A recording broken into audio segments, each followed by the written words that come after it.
Okay, we're going to begin this process and just hope for the best. So I've been meaning to make this video for a really long time, and I apologize for not getting it out sooner. I was banging out these videos late last year, but unfortunately life caught up with me, and I've just been putting off making this follow-up video. Um, just as a recap, so this is going to be a continuation of the situation between Etsy and Plaid. I like to call the company Plaid because it affects how sellers on Etsy got paid. But a lot of my viewers were saying that it's pronounced plaid, just like the fabric or the clothing, which I just think brings a bad name to those pieces of wear. So to recap, back in I would say mid to late last year, Etsy finally put into place that sellers on Etsy had to have their financial institution information, their banking information, vetted through a company called Plaid. And this brought up a lot of consternation with the sellers because the deadline to do this was right around the holidays. And that is the biggest time of year for a lot of not only retailers, but small business and small sellers on Etsy, because that's when we probably make the majority of our sales, is in the October-November time frame, and maybe a little bit in December. And that was a time frame that Etsy was putting on this deadline. It threatened to suspend sellers, so it brought up a lot of consternation. So Etsy actually somewhat delayed putting that requirement in place. Now, I said somewhat because Etsy did something that I consider to be a bit more nefarious. So the situation is, the issue with Plaid is that they were sued for $58 million right before Etsy made this announcement that they were partnering with Plaid, and sellers had to have their financial information vetted through Plaid. Now, Plaid is a fintech company, and the goal is for Etsy to comply with some new laws that were put into place against money laundering. So Etsy claimed that they're going to partner with Plaid to cycle through people's bank account information to ensure people are who they said they are, and that they're not using funds or using Etsy as, I guess, some type of money laundering scheme. One, I couldn't find that requirement that Etsy had to go through Plaid anywhere in that law that they were referencing. And two, Plaid was literally sued for $58 million for stealing, supposedly, or allegedly, stealing people's information. Now, what's happening on Etsy, a lot of the forums, people are saying, well, a lot of big companies use Plaid, this, that, and the other. And I'm like, yes, but those same big companies or similar big companies sued Plaid for $58 million, and it was settled. So technically nobody was found guilty, but coming out of pocket of $58 million for claiming that you were innocent is not a good look. And it brought a lot of concern amongst Etsy sellers because why would Etsy partner with a company right on the tail end of this $58 million lawsuit? I think the lawsuit settled in like 2021, 2022, and then Etsy made this requirement in 2022. It was right on the tail end. So a lot of people were upset, including myself, because I've been selling on Etsy for years, and their excuse for forcing sellers to use this company was very light. It didn't make any sense. Like I said, nowhere in the law did it specify that you had to use a fintech firm. There was nothing that Etsy could point at to justify this requirement, and there were no alternatives. And also the way Etsy rolled this out on sellers was very concerning and very upsetting, because Etsy kind of just said, hey, you need to verify yourself through this company, which has a very sketchy background, no matter which way you slice it, coming out of pocket of $58 million for some very sketch situation with a trust me story. Plaid is a trust me company. We're not going to sell or steal your financial information. Trust me. Because there's no way for us sellers to confirm or deny whether or not Plaid did steal our information. We don't know. But they were definitely accused by some very big names of doing just that and selling people's financial information, and especially as sensitive as the requirements Etsy put out, which were login information. You have to provide Plaid your bank account login information, username, password, which is some very sensitive information, very uh, personal, identifiable information. And they rolled this out around that time frame where a lot of sellers are trying to focus on making sales, marketing, things of that nature, that basically it was kind of putting sellers in a pressure cooker. You're between a rock and a hard place, a catch-22 situation. So it just felt very sinister because they need that money. A lot of people use Etsy as their primary source of income. So to roll it out and make the deadline around that time frame just felt extremely sinister. Um, and also the excuse to force people to use this company and the company itself. So a lot of things weren't adding up. It just was getting uglier and uglier and uglier the more and more I thought about it, and the more I looked at it, and the more I researched it. And I hate to break it to you guys, it still seems sinister to me. And here's why. So that was a background. Some sellers stayed, some sellers left. Because this, again, I believe there was a protest against Etsy before that regarding the uptick in fees for sellers. So Etsy doesn't have a very good history with some of the sellers. And then you bring in this, which was probably the straw that broke the camel's back, so to speak. Here's why I felt it was even more sinister. So Etsy claimed that if you do not become verified through Plaid by a certain date, your account would be suspended. Suspension must mean two different things between me and Etsy. I would believe that suspension means you are no longer going to be able to make sales. Your shop might still be up, but you're no longer, buyers can no longer make purchases. They cannot complete the checkout process. So you can no longer make sales. You're just kind of dead in the water, basically. Apparently to Etsy, that means something different. So what should have happened is that they had a deadline, and they should have just said by this date. They extended it because of all the backlash they got for saying that the deadline was in the holiday season last year.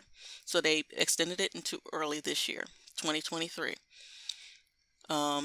What Etsy should have done was create a deadline for when they were going to stop providing payouts to sellers who were not verified through Plaid. Here's what they did. They came up with some deadline at some point in, I think, mid 2022, and then said that you had to be verified by early, I think, February, March 2023. But in that time frame, which was the holiday season, which was the season everybody needed, Etsy allowed sellers to continue to make sales. However, you cannot ascertain your money. Etsy is essentially holding your money hostage until you get verified through Plaid.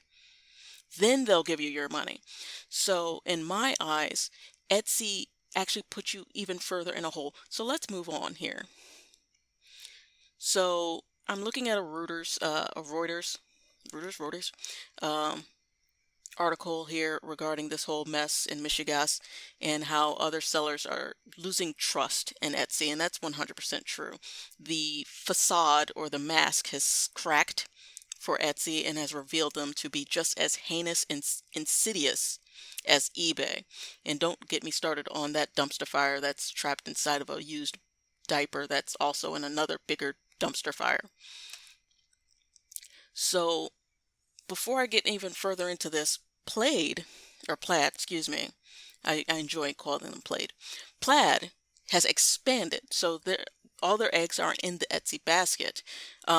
Recently, I have a property and I needed a home inspection. So I was going through the process, and it turns out Etsy has expanded into a company that's called Spectora. And this company makes it easier for, I guess, small businesses to complete checkouts and make appointments for companies like inspectors.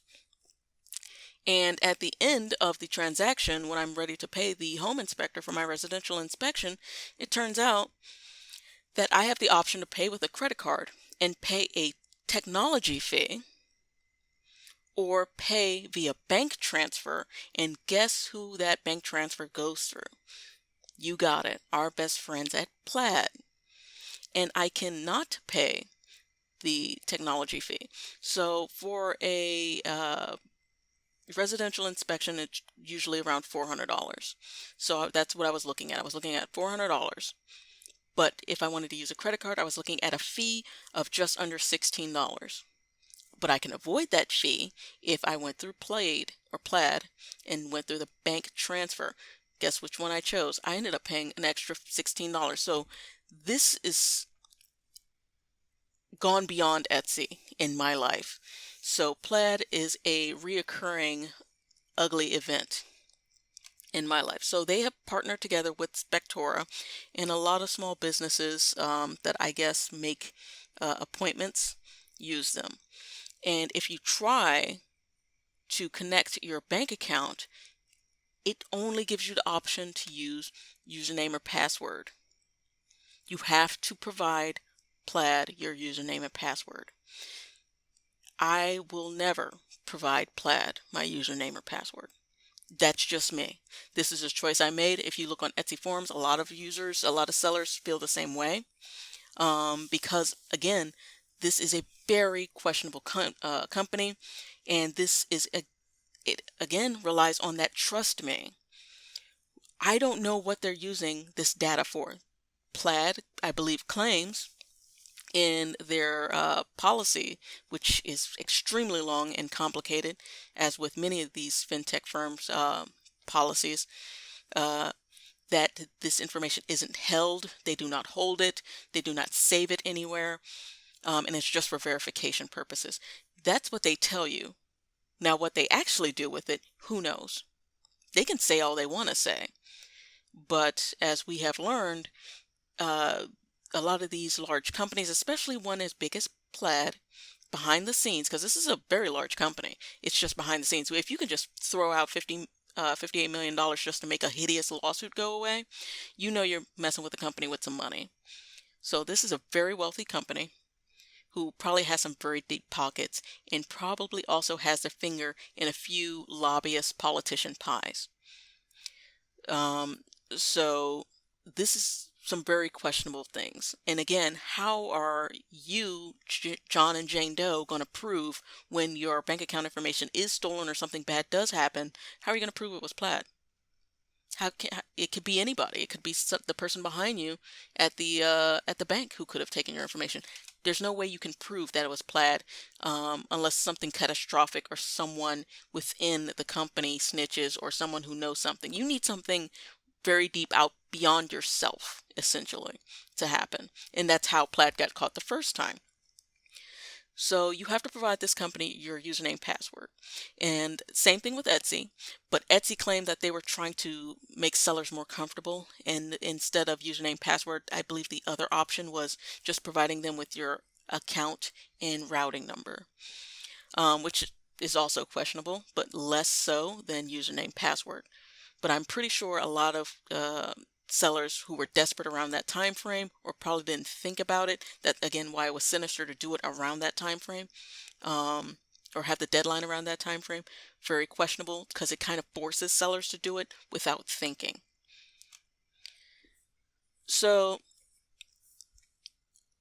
Etsy's been making some moves, and these moves have been rather recent, and I believe it's the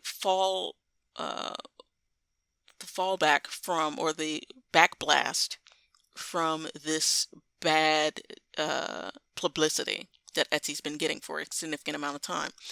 First, it was a protest from the fees, and then you had the Plaid incident, which I believe was pretty big among the Etsy seller community. So I have seen recently Etsy making some very interesting moves, and it seems to happen all at once, and it's moves I've never really seen Etsy do, at least not all at once. And they're now giving out 20% off. They're just emailing coupons You get a coupon. I got a coupon. I don't know if you got a coupon, but I got a coupon. 20% off at checkout. Um, Max discount of $25. So that's interesting. Trying to pull people into Etsy. And then what really raised my eyebrow, the coupons aren't that uh, gnarly. That's not, I think they've done coupons in the past before. But what was gnarly was the commercials. All of a sudden, I've seen there's I think two versions of YouTube for commercials that are out there. And not only are there YouTube commercials where they're trying to show more of a kind face to Etsy, Etsy's, real people, trying to make them more I want to say approachable, but trying to make them more familiar with sellers because again, that was Etsy's whole big shtick. That's how Etsy pulled people from eBay. It was supposed to be small creator, small businesses, people who make things on this website, and slowly but surely, it's becoming a little bit more corporate. There are some sellers who don't necessarily meet that old school Etsy seller criteria. A lot of people are manufacturers, a lot of people are just resellers, drop shippers, that type of thing. It's slowly become there's aspects of it that match eBay, unfortunately. And I think Etsy's trying to get back to that friendly small business website that they used to be for creators, for crafters, people who make things to sell.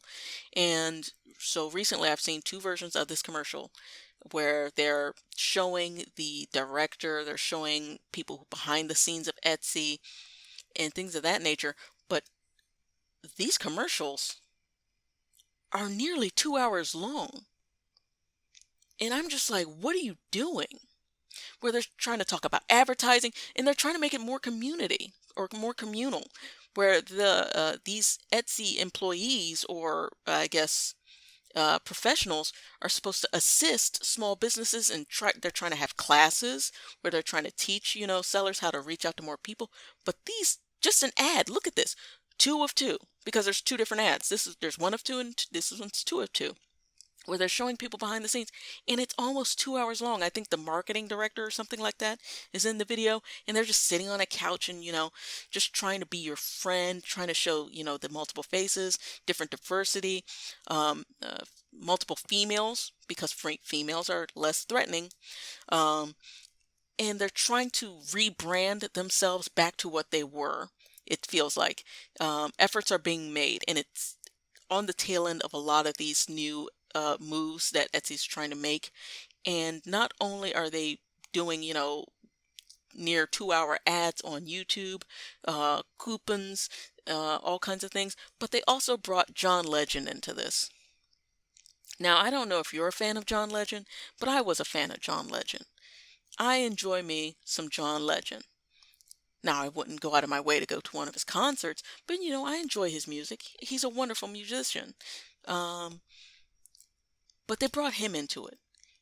And I don't know how much they paid him, and I don't know if it was worth the paycheck, but in my book, this actually brought John Legend down. And I think there's another ad where they brought Sarah Jessica Parker into it. So they're reaching out to I don't know if I would call either of them A-list. I guess Jessica would be an A-lister, but she's trying to make a comeback, and Legend out. I don't know if he's done a concert anytime soon, but so there's some BC list celebrities, faces and names that you would recognize essentially. They're bringing them into it. So they're clearly trying to rebrand themselves. They're trying to reach out and, bring people, either buyers, but I think more sellers, into Etsy and just show that they're for makers. That's what they're for. They're not, eBay. They're actually for small businesses. They're for creators. They're for crafters. They're for makers, people who make things. So they're making all these efforts to do that. They brought down John Legend. Again, I don't know if he was aware of all the mishigas that and shenaniganery that Etsy was in before he signed whatever he signed to get brought into this mess. But unfortunately, Etsy did him a disservice in my eyes. For me personally, I'm very upset with John Legend and Sarah Jessica Parker.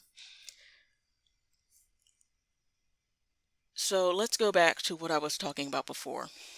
So, and that's with Etsy putting their sellers in holes. So what Etsy was supposed to do was say, hey, you need to verify your bank through Plaid by this date. If you do not, then your payouts will cease. We will stop your payouts. You will no longer be able to make sales. Everything stops. We'll do your final payout on that, whatever amount is owed at that time. We'll pay it out one last time. After that, you have to get verified to move forward with Etsy. That's what they should have done. That brings me to the image on the left, where you're actually on land, but you're looking down into a hole, right? So you're even. You're not in the hole, right? You still have your raw materials. So you don't have any orders. And you still have your materials, and you still have the overhead, and there's no incoming funds. So that's where you should be. That's where I should be. But what made Etsy more nefarious, which is something I don't think other people have pointed out yet or have thought about yet, is that Etsy did every seller a disservice and is far more insidious is what they did to me and probably millions, if not hundreds of thousands of other sellers. Okay? So for me, I'm going to talk from my personal experience. Etsy put me in the hole, which is the image on the right. I'm actually worse off. If Etsy had stopped everyone by a certain date and said, well, do our final payout by this date, by this deadline, and we're cutting you off, that would have been more of a service to sellers than what Etsy actually did. So what they did is I could still receive orders. So yesterday, I believe actually this morning, I received an order. It's June 2023, by the way. I received an order, and I'm expected to fulfill that order. So you can still receive orders as sellers on Etsy, and you are expected to fulfill that order. The buyer has no idea of what's going on. The buyer is unaffected by all of this. So the seller is expected to fulfill that order. But here's the thing. I have to come up with the overhead. I have to use the raw materials of whatever widget, let's call it widgets. I make widgets. I'm a widget maker.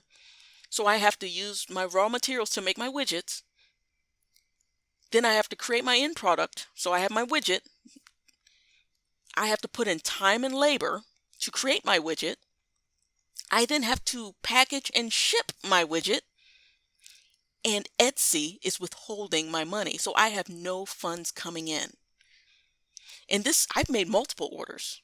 I've received multiple orders since the deadline, since Etsy did this nonsense, this shenaniganery, this tomfoolery. I've received multiple orders.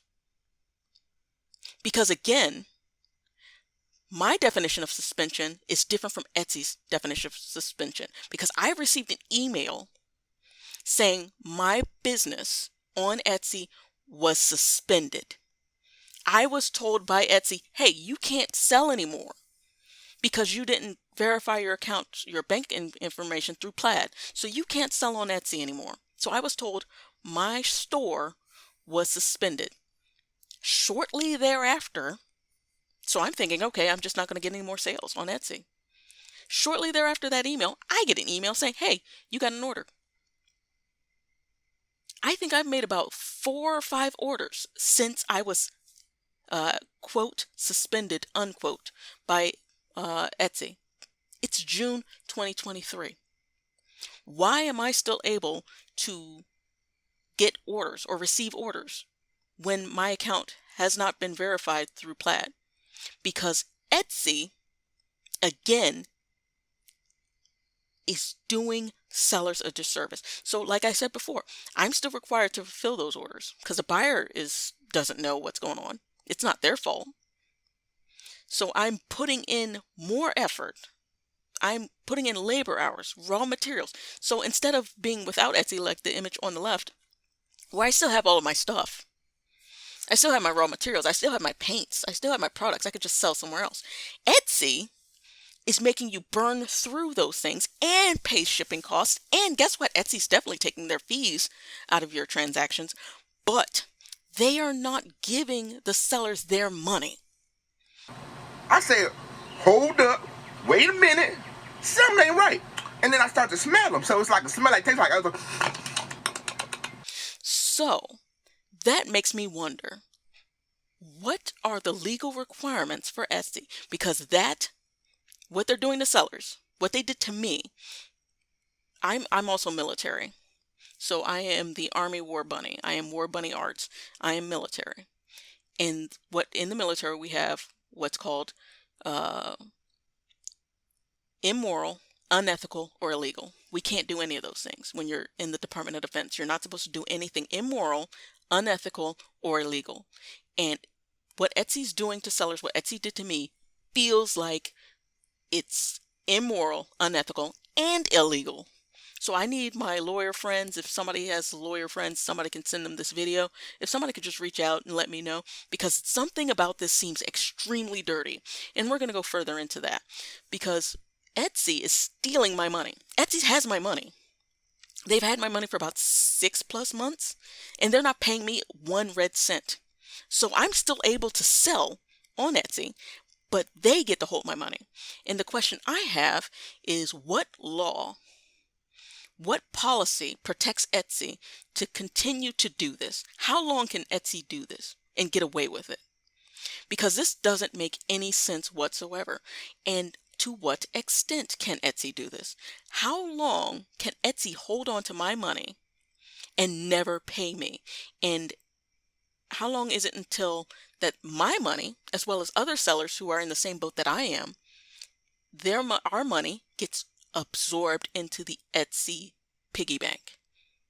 Because I mean, if I never verify myself through Plaid, does Etsy just get to keep my money forever? Until I shut down my store and they can no longer, and I can no longer make orders or receive sales? Or will Etsy allow me to continue to just receive sales and just never give me my money? And they're just pocketing 100% of my money and putting me further and further in debt? Because that costs money. Raw materials cost money. Overhead costs money. The end product costs money. Time and labor, that's somebody's money. I could be spending my time and labor making money doing something else. Shipping costs cost money. All that costs money. So that puts you further in the red than if you never made a sale at all. You're worse off than what Etsy should have done, which is say, here's your deadline. If you don't meet this deadline, you cannot make sales. The buyers cannot complete the checkout process. But no, Etsy is allowing buyers to complete the checkout process, but Etsy's just pocketing your money. And my question is, how long can they do that? And what laws protect them in doing that? So I needed to do some math. So this is also why I'm very angry at Etsy, because Etsy caused me to do math, and nobody should have to do that when all they want to do is make things, sell things, and be happy. So in 2022, so saith the Professor Google, who knows all, there were about 7.47 million sellers. So let's bump that up to about 7.5 million sellers. And these sellers made an average of $43,000 to $46,000 per year. So let's average that out. So we have 7.5, actually, what was it? Million. So we have 7.5 million sellers. I don't know, $45,000 in sales per year. So 10%, 7.5, that's 750,000. So we have 750,000 sellers, and that's just 10%. Let's say even fewer. So we're going to cut that in half. So that's 375,000. 375,000 sellers chose not to do this whole Plaid mishigas, but they're still selling, And let's say, let's divide that too. So now we're down to 187,500. So let's just bring that down to 185. So 185,000 sellers, and they sell their widgets at, let's say they make an average of $50 a sale. So $50 a sale for 185,000 sellers is $9,250,000. And that was a 10% of 7.5 million divided by 2, so that's 5%. And then we divided that by 2, so that's 2.5%. And the average sale of my sales can range from about $20 all the way up to over $150. So we just multiplied 185,000 sellers by $50 and we get 9 million. So if we play with these numbers a little bit, the numbers are still catastrophic, or astronomic, I should say. They're still astronomic. And that's just with some small percentages, right? So we're going to ignore those numbers. So we're not really talking about small amounts here, right? So even though I'm a very, very, very, very, very small seller, Etsy is not my primary income. Even if we take, let's try this. Let's take 2,000 sellers. Again, we're working with numbers in the 7 million, so there's millions of sellers on eBay. But let's say that they're in the boat that I'm in. I didn't verify with Plaid, and I'm still making sales. And Etsy didn't give me any of my money. And I still haven't verified with Plaid, so Etsy still has my money. So let's say it's a ridiculously small percentage, a fraction of a fraction of a fraction. We'll say 2,000 sellers. And let's say how many sales could they have possibly made? We'll multiply that by $100. That's still $200,000 that's in Etsy's coffers that doesn't belong to them. So regardless how you really think about this, in realistic terms, I mean 2,000 is pretty low. When you're talking 7.5 million, I mean, even for the IRS, which has the same deadline every year, people, struggle and wait till the deadline, and many people miss it. So you're talking about Etsy doing this shenaniganery that they're doing, and you're assuming that everybody met the deadline. Of course not. There are people in the same boat that I'm in, and out of 7.5 million, it's well over 2,000. I mean, that's a very safe and confident number. It's well over 2,000 people are in the same boat that I'm in who have made sales on Etsy, and Etsy has chosen not to give them their money because this happened during the holiday season. Now, a lot of sellers probably were pressured into giving Etsy their banking information, or giving Plaid their banking information, because they wanted their holiday season money, which again feeds into why I'm very upset with Etsy and how insidious that timing was. Because you've basically put sellers' backs against the wall and almost held their holiday funds hostage for this very questionable company, which is also probably painting people's interpretation of Plaid. Some people are saying that Plaid is, an innocent company who just was accused of something nefarious. That could be true. I believe that probability is extremely low, but it could be true. But when Etsy is making the choices that they have made and doing business the way that they're doing it, it comes off extremely nefarious, and it paints everything in a very bleak portrait. And they have no answer. Etsy has yet to ever respond to any of my inquiries. Their FAQs are extremely broad and has no meat on the bone, so to speak, because I haven't seen any laws or policies that support what Etsy has done. And that's why I'm very upset, or very curious if any lawyers out there who know this. Etsy has created a situation where people like me, again, I'm going to use myself, have made sales on Etsy because they said, I have an email. They sent me an email saying I was suspended. And then shortly thereafter, I have made multiple sales. I was supposed to be suspended. but I've made multiple sales. And Etsy is holding my money hostage until I comply with becoming verified through Plaid.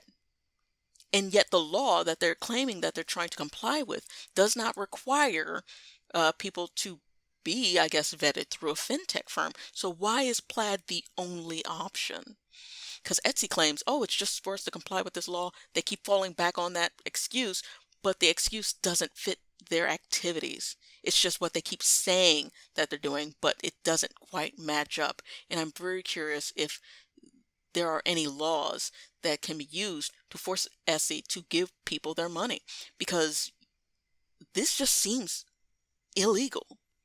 You created a situation where I can sell on Etsy. You told me I was suspended and you didn't suspend me. And even if I wasn't suspended, Etsy shouldn't be allowed to do this to people. You shouldn't have a website that people can make sales on and never collect their funds because of this requirement that people have issues against. If I'm not verified through Plaid, I should not be able to have sales on my store. People should not be able to complete the checkout process, but instead, Etsy has allowed buyers to complete the checkout process and then throw their hands up in the air and say, oh no, you've made a sale on Etsy, but you're not verified through Plaid. So we're just going to have to hold on to your money. So all I can picture is a grinning robber with money bags in their hands with dollar signs on them saying, oh no, somebody just put all this money in my bank account and I wish I could give you your money back, but you're not verified through Plaid, so I'm just going to have to hold on to it for you. How many sellers' monies or money bags is Etsy, quote, holding on to for them, unquote, until they get verified? And what happens if I never verify myself through Plaid? It's been 6 months. What's the timeline before Etsy just absorbs my money and everyone else's money who hasn't been verified through Plaid into the Etsy coffers? What laws support Etsy in this endeavor? What laws support Etsy creating a situation where sellers who were already selling on their platform were then hit with this new requirement and yet still able to make sales, and Etsy's able to hold on to their income? What supports that? Because it feels very immoral, unethical, and illegal. Something doesn't sound right with this. Etsy should not be allowed to do this. And even if there are laws that support Etsy in this endeavor, this reeks of a class action lawsuit that very well could fail, but would be a tremendous marketing nightmare for Etsy, because this just reeks of a class action lawsuit. Etsy has created a situation in which they can steal sellers' money and hold it hostage. Are you picking up what I'm putting down?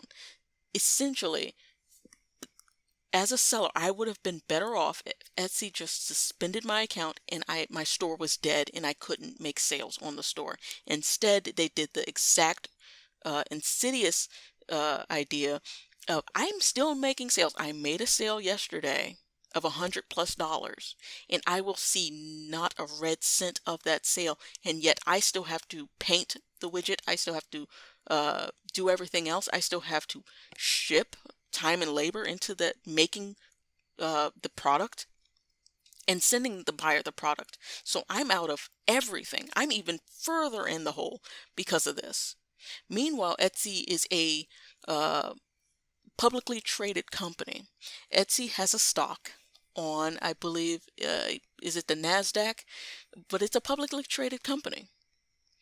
Their stock has been all over the place, but it's essentially back to where it was this time last year, about $80, $80+ a share. So Etsy is a publicly traded company. And publicly traded companies, their loyalty are to the shareholders. So no matter what Etsy says, they care about the sellers, they care about buyers, they care about creating da da da da da. That's all marketing. That's all, I hate to say it, it's psychological manipulation on a company part, because A publicly traded company is all about making money, as much money as possible in order to appease shareholders. That will always be their number one because that is they're liable to the shareholders, not to sellers' hopes and dreams, not to happy, fun time feelings. Though that might be good for a company, depending on the company, in the long run, is to be ethical, moral, and not commit crimes. In reality, lots of companies do bend the rules because it makes them money. And if you're making money, your stock prices go up. If your stock prices go up, then the shareholders are happy. If the shareholders are happy, then they're not selling stock, by the bundles. But if a class action lawsuit were to pop up, bringing up all of this dirty laundry from Etsy's past, and revealing that Etsy's been doing some very ugly things, because nobody would support this Etsy's game plan here. If this was supposed to be broadcast, like, I'm a small seller, I'm a very small YouTuber, I need to focus on getting more videos made and becoming a serious contributor on the YouTube platform. Nobody's probably going to watch this video. Very few people are going to hear these words and probably think about the things that I'm thinking about, because I don't recall seeing anybody talking about this. But Etsy has created a situation in which they can technically take money from small sellers, small businesses, and pocket it. I don't know what's happening with that money. Etsy could be benefiting from the interest. Think about it again. 2,000 sellers, $100 a sale, that's $200,000. You know how much interest you can build in just 6 months with $200,000? And again, that's such a small sample size. Out of 7.5 million sellers, you know that number's much higher. You know that they have more than $200,000 that they owe, that's supposed to be paid out to sellers that they did not pay out and probably have no intentions of paying out. How many sellers, if they haven't been verified by now, are never going to get verified? And how much is that money? And how are they reporting this to the IRS? Is that income to Etsy? If I'm reporting to the IRS, I would say, no, that's not my income. That's other people's income. So is it being reported to the IRS? How is that being reported to the IRS? Should the IRS be notified that Etsy's doing this? Has anybody ever thought about this? How is this moral, ethical, and not illegal? Because something's wrong here. And go ahead and put your comments below what your thoughts are. And again, if anybody knows a lawyer, but this just reeks of class action lawsuit, just reeks of it. Even if it loses or Etsy settles, this needs to send a message, because eBay is a dumpster fire just waiting to have more lawsuits. And we'll get into eBay before. I need to put some videos out on that, because they've been doing some very interesting things over there. So if Etsy's trying to clean up their image, please do not fall for it. This is a publicly traded company who's all about making money, and they have created a situation that almost feels like stealing, in my opinion. It feels like they're stealing from their sellers that they claim to love so much, because if they actually cared about sellers, why would they even put sellers in this situation? Why did they create the deadline around the time frame that they did? But even still, they have put sellers in a situation in which they are further in a hole. They would have been much more of a, how do I say this, much more of a upfront company. If I would have had more respect for them if they actually did just stop people from being able to make sales. I would have had more respect for them, but they didn't. So now they have my money, and now I want to know what I can do about it without this whole Plaid situation. Because again, I've been selling on Etsy for years before Plaid. So why do I have to verify if Etsy's still allowing me to make sales? That doesn't make sense. Something about that rings unethical, immoral, and or illegal. So go ahead and put your comments down below. I'll try to bang out some more videos for you. Let me know what you think.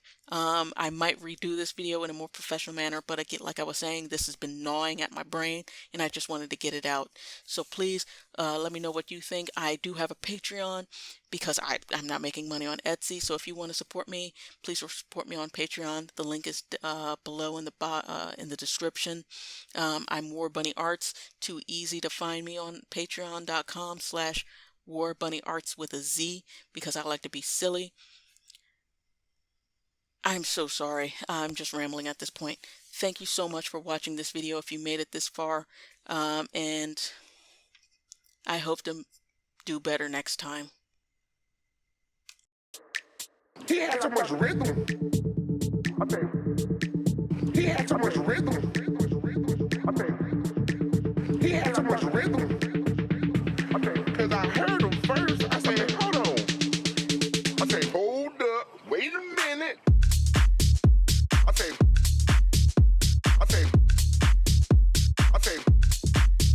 then I started, and then I started to smell them. So it's like a smell like tastes like other. Then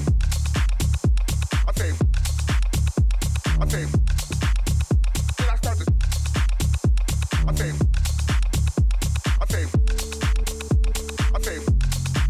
check this out. so he had so much rhythm. When he was walking the stage, doom, doom, doom, doom, doom, doom, doom. I started to almost beatbox up in the closet. Oh, boom.